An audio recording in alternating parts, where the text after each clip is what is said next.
Hey guys, Scott here. Looking at Bitcoin, which I know that some of you follow, and I thought I'd go through a bit of an analysis of what's going on in Bitcoin because there's interesting stuff happening here today. I think I'll start with the big picture view, which is obvious bubble. Now, a couple of things I want you to notice is the previous bubble, which happened. Look at broadly speaking, these are weekly bars, but broadly speaking, at the end of the move, these candles got absolutely massive. Now, what that represents is volatility increasing at the end of the move. So it's a fundamental property of bubbles and bubble related price action is that it starts with a whimper and ends with a bang, and we can see here again we have it starting with a whimper going up, and once it broke these highs here, it backfilled a bit, and then we were off to the races. But there's a couple of things that are going on that are worth paying attention to.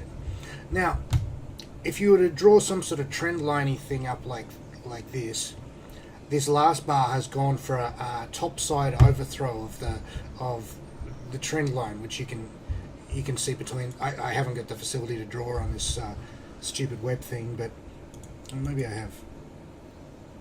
Yeah, whatever. Anyway, so the big picture is we have an overthrow to the top side. Now, what that indicates is top side capitulation.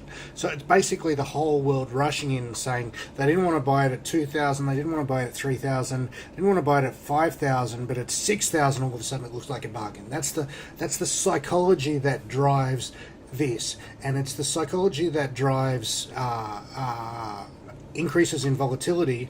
You can see we've got this candle here is much bigger than the previous candles. And the candles, as a general rule, are getting bigger, and they've been getting bigger since about here, getting bigger in both directions. So let's drop back to a daily chart, and I'll show you what we see. Let's go back to the previous corrections. Now, this correction here, what I want you to notice is that we go down, we go up, and we go down. This is the Elliott wave morons call this a three-wave correction, but this is a very, very common corrective pattern. In fact, it's the dominant corrective pattern. So let's look at this. Look at this one here. We can see we've made a high, we've gone down to this low.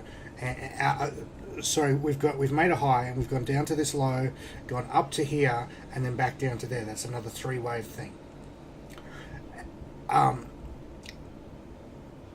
This one, we've gone down, up, and down.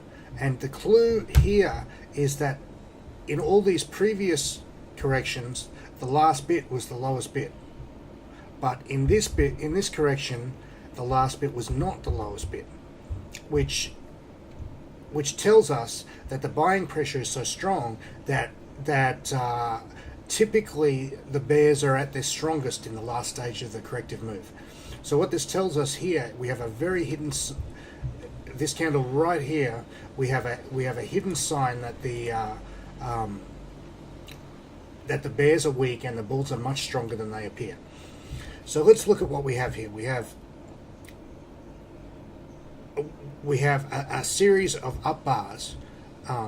It's moved a long way. It's moved from 5,700 up to 7,000. Now, what I want to show you is that this bar, look how little overlap it has with the next bar. So what that tells us is that there's not two-sided price action. No one's selling, just enough to drive it down a bit. People took some profit, and here we've got almost no retrace into the previous bar. So these three bars, we can say clearly that the bulls are in control. That the bears, there is very little selling pressure, that there's nothing going on, basically. Now, here, see how this bar all of a sudden has, maybe 70% overlap with the previous bar? So what does that tell us? It tells us that there's two-sided price action. So we have both buyers and sellers active and in volume in the market. So what that's telling me is that people are starting to take profits off, starting to take some off the table. It doesn't mean it's over. Now, look at the shape of this candle here. It's tried to go up and failed and gone back down. So that's another bit of evidence telling us that we've got both buyers and sellers in the marketplace, and we could be close to starting some sort of correction. Now here we have another bar where we've got almost total overlap. So again, telling us the same two-sided story, and we have sort of a mini channel forming here where there's some sort of resistance line on the top of these bars. If I could draw it, I would, but I can't. Anyway, we have a pullback, which we have the same situation where we have a pullback, but it can't even make a two-legged pullback. If the market was going to make a more substantial correction, it would have started here, or it would have started about here. But what we have is a situation where instead of correcting when it looked like it was about to correct, it made new highs. And after making new highs, it fell back about 50% of the way. Now, what that tells us is, again, we have people not liking these new highs. They've rejected the new highs and they've sold it back down to here.